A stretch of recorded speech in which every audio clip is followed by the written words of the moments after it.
Hi guys. Well, week 4 is in the books. It's time to recap week 4 and have a look into week 5. Before we start, one thing I just wanted to touch on was in the Roosters Manly game. I'm not sure what you guys thought about it, but there was a call that ended up deciding the game with the offside.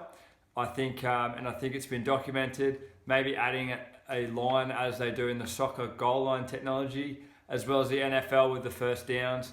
I think maybe not a bad idea. Considering they went to all the effort with the bunker, I think just that little extra would be fantastic. I think that was a try, so I think the Roosters got hard done by there. But I'm glad they didn't because they're still below Newcastle.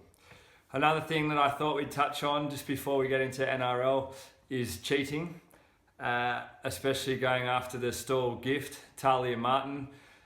How you improve 7 metres in a few weeks is fantastic. I'd love to know how to do that myself. Got me thinking about a few other little people that have tried certain things. Maybe you could let me know if I've forgotten some, but the fine cotton one certainly comes into mind. Anything to do with the New England Patriots. I know some fans won't like that, but they've just done it too many times. One that I've looked up, which I thought was funny, was the 2000 Spanish Paralympic basketball team. So there's a few out there, but apparently they cheated. There was no one with disabilities in the team, so they won the gold medal. Quickly onto the NRL, we'll start with Friday night's game, the Cowboys and the Broncos. Just a cracker. They get billed these games, the grand final replay get billed as and sometimes they're a letdown, but it certainly wasn't. Went to extra time and was just fantastic. Love the halves, love Thurston, love Milford. Hunt is still a bit shy, but he's getting better. Just a fantastic game. Michael Morgan as well. I really thought it was sort of an emergence for James Roberts. I thought he played fantastic, scoring the last try as well. So good on him. More speed than Oxford Street. He certainly showed that in the end as well. So good on James Roberts. But it was just a quality game, and if you haven't seen it, I strongly suggest watching it because they both gave it to each other and it was fantastic. And I'm sure those two will be fighting it out towards the end of the year. Will they be the grand final teams? It depends what side of the draw, but I think they were fantastic. Another game, the Dragons and Panthers. It was not the best quality, but it was entertaining. It was end to end. The Panthers got ahead towards the end and thought they'd win, but the Dragons were just strong enough to get over. They haven't attacked the best, but they're really playing as a unit. And credit to the Dragons there. I can't have them each week. I thought Penrith would win, but they just continue to impress and they're really working hard for one another. Some sad news with Ben Creagh and his knee injury, but I don't think they'll miss him too much, maybe on a captaincy level. But yeah, I think St George, as I say, Penrith are unlucky, but how many times can you be unlucky? I think St George deserved the win. Dugan to fullback continues to work wonders, so very good there.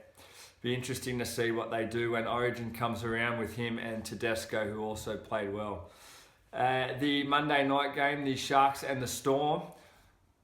And the Storm were terrible, but the Sharks weren't fantastic either, and they still found a way to win, which I think is the most pleasing thing for the fans. If you play bad and win, you'll take it, and I don't think they play well. I loved Jack Bird on that edge. I know he was playing against Tohu Harris, but I think they just kept going to him, and he looked quite as an attacking flair, and Holmes could have scored at least 3. So I'm not sure what the news was during the week with Holmes.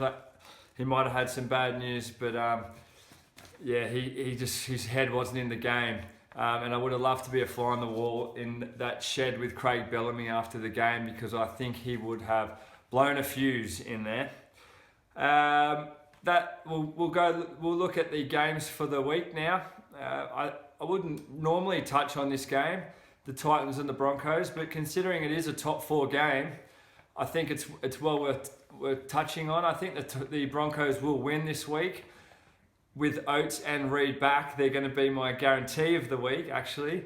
But I think the Titans have really showed some courage. They've got a young halfback who's playing fantastic. Greg Bird's been really, really good. So I think it'd be worth touching on. I love that Jack Reed's back. I'm a big fan of his. But I just think the Titans, as good as they've been, they lost to Melbourne. I don't think they'll win. They were very lucky to beat Canberra, who are down on troops. So I'm going to go Brisbane, but I do think they should get a good crowd up there at Cbus, but I'd be surprised if they do, because the Titans fans haven't been too forthcoming to their team. So hopefully they are.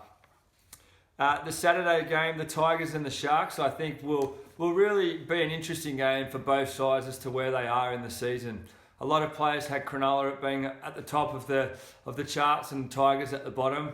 And Sharks are favourites to win this, but I wouldn't be surprised if the Tigers gave them a good run. I do think the Sharks will win, but I don't think it will be as easy as people would have thought. I'm looking forward to that. Robbie Farah should play 80 minutes. I know they're carrying Sherrington for one more week, but I think they should keep Robbie on there for the full 80. They do have Dean Hallertau as insurance there. I also note Paul Gallen is back, which is fantastic for the Sharks. Just adds that go forward. When everyone's a bit tired, Gal just somehow manages to put his hand up and go forward. As long as he doesn't play like a halfback, someone's got to tell him he's not one. I think they'll go well. The Sunday game, the Panthers and the Eels, another game I think will be good. I can't keep making excuses for Penrith. They have to beat Parramatta on Sunday. No more excuses. They get Moylan back. They should be fully fit. I'm not sure if Tim Manners going to play, but I did see that he had a shoulder injury, so he is named, but I think he'll be out. It's a big loss for them, but they won without him last week. Their defence is what's winning Parramatta games. I think their offence will slowly come together. Kieran Foran, I think he's still a few weeks away from being fit, but I think that will be a good game. I mean, Penrith are competing with every single team, but they're just not winning. They beat the Broncos, but that is almost cancelled out by losing last week. There's two players in this that I love. Casey Pritchard is just a gutsy little ferret that runs around the field, and James Fisher-Harris is a big, strong lad. And I think both those two will have big games off the bench, not big minutes, but they'll be injected players, and I look forward to watching them play. I also look forward to watching Moylan play. Not sure how they're going to work now with T. Murray Martin in the team. I guess you leave him in there. He wasn't very effective against St George. I'm not sure if it was just the second game back and all the hype from round one, but he wasn't as effective as he was against the Broncos. But look, I just look forward to seeing Moylan back because he is quite exciting. So that will finish the NRL wrap.